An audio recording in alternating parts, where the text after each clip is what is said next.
Stand here for a moment in the breeze and imagine what this peaceful, beautiful place must have been like. 90 years ago, almost to the day, this field here had been blown apart by heavy shells. There were craters gouged out of the earth everywhere you could see, and waterlogged ditches. There were high sandbag trenches about this high, and rolls of ugly barbed wire that cut the soldiers to pieces. And there were bodies that you could see as well, or parts of bodies, that had been cut down just like a field of wheat. This was a muddy, bloody slaughterhouse. The French called it Fromelle. To the diggers, it was from hell.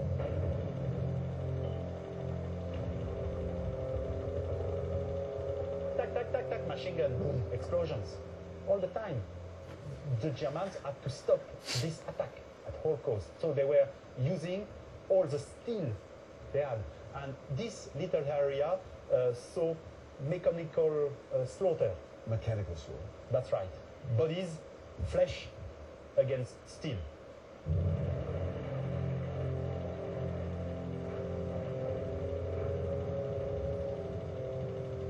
If we were soldiers and we're down here, Yes, we're still dead men. of course. There's no protection. Of course, of course.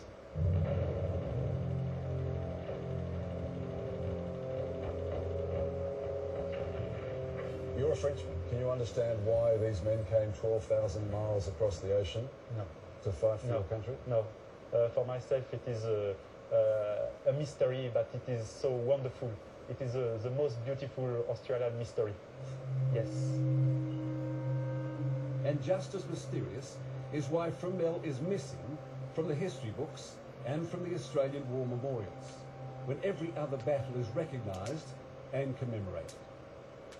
Ross, as an historian, why is this pretty secret? The worst day in Australian history, and yet we don't know about it. I think the answer to that essentially lies in the cover-up that was put in place straight away By the British. by the British. It was absolute madness.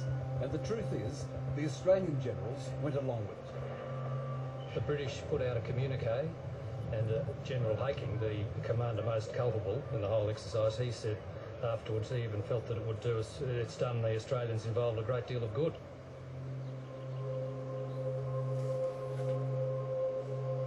Down the hill, just below the church graveyard, is VC Court.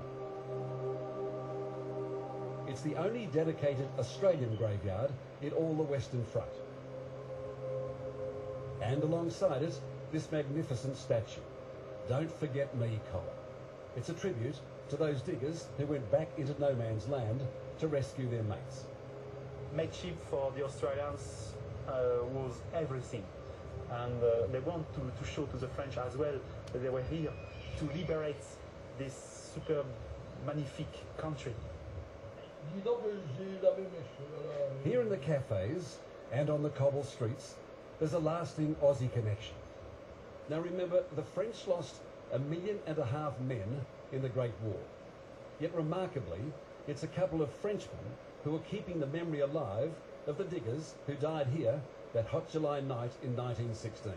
Oh, that's the standard rifle for the Australians, the Lee-Enfield rifle. In the attic above the town hall is this, an extraordinary reminder of Australia's forgotten battle. So this is what the Australians had to come up Yes, against? yes, of course it was largely used in the German army since 1940. Is that, what was that, 600 bullets a minute? I will say 500 per minute. Yeah, 500 of these per minute. Of these per minute. Wow. For Marshal Delabarre, it's been a lifetime's labour of love.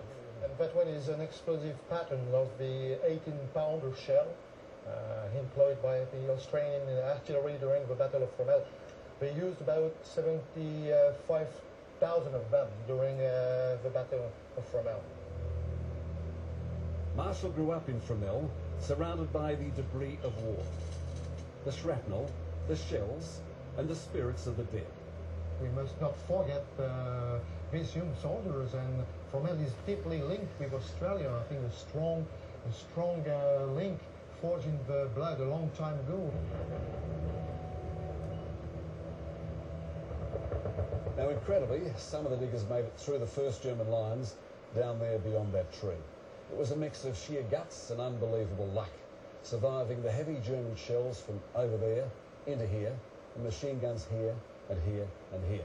Hand grenades and, of course, hand-to-hand combat. A few Australians, soldiers from the 14th Brigade, almost made it to this German bunker. If they'd have got here, they might have changed the course of history. They didn't know at the time that inside there fighting for his life was a young Austrian corporal named Adolf Hitler. The Battle of Fromelle certainly left its mark on Hitler. It was the first place he returned to in 1940, when the German army marched back into France. In the First World War, Adolf was just a 27-year-old soldier, running messages and dodging Australian bullets. It was a pity the Australian infantry didn't get in. Yes, probably it would have changed the story of the world and history itself. Yeah.